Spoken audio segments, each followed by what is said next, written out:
Hello and welcome to Lexus Manson Game Reviews. In this episode we'll be looking at Silver, a game released in late 99 in North America and early 2000 in Europe by French publisher Infogrames.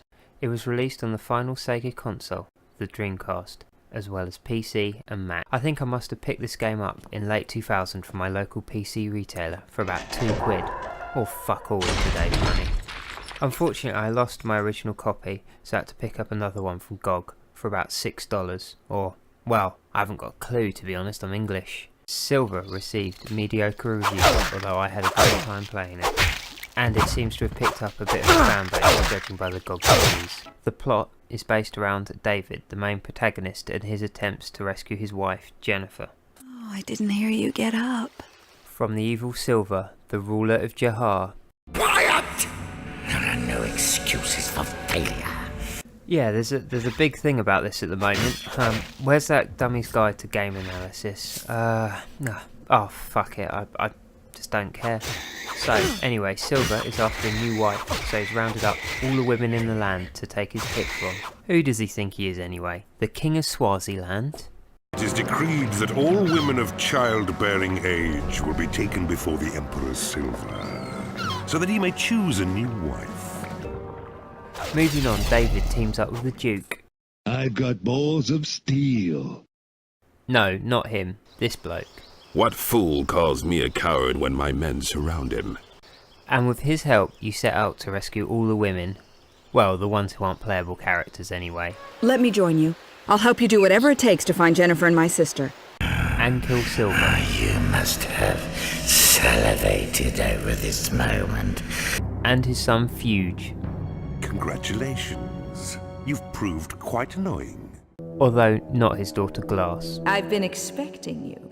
On the way you discover that Silver is actually interested in sacrificing the women to the dark god Apocalypse, so he can gain the ultimate power of darkness. Aren't we all? They were taken for sacrifice. Their deaths will appease Apocalypse, and Silver will finally attain the ultimate power of darkness. After defeating Silver, Nemesis turns up. Your compassion is admirable. Whoa, hang on, who?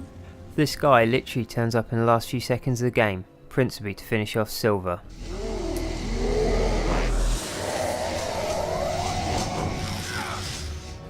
Well, okay, he is in the intro, which is in no way connected to the main game, apart from one small sliver.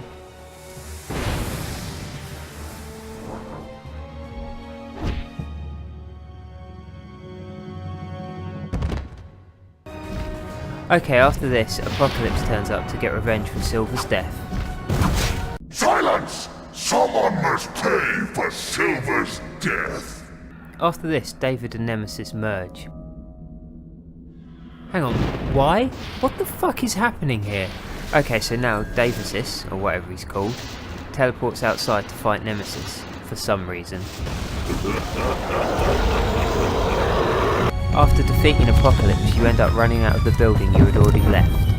Because that's what happens in these games. And then David sails off into the sunset, somehow now separated from Nemesis, who's nowhere to be seen. Although the publisher was French, the design team were English, a team called the Spiral House, who still seem to be going. As such, there's a lot of British humour, and a great bit of narration from ex-Doctor Who Tom Baker. As time passes, each lifetime harvests the forces of good and evil inherent in human nature.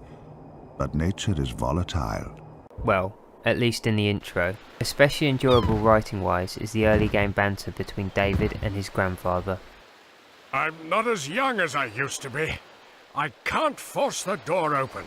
Step aside. Let me try.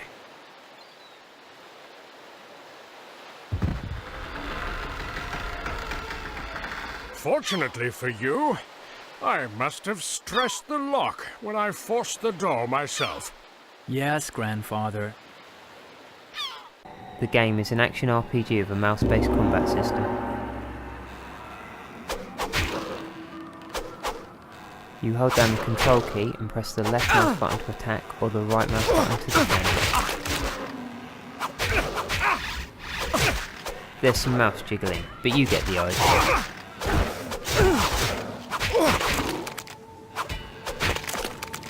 The combat system can be quite sloppy as you try and line up your attack, and only gets more messy as you have to control 3 characters at once.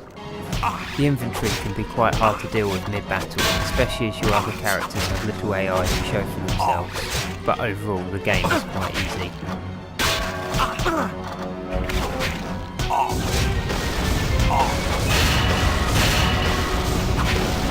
The RPG elements are handled very lightly, as you level up at fixed points throughout the game, with very little ability to customise your characters.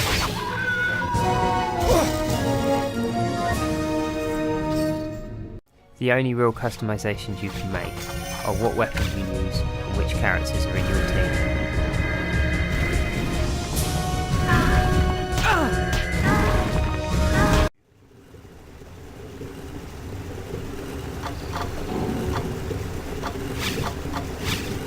Sharo, you're a welcome ally.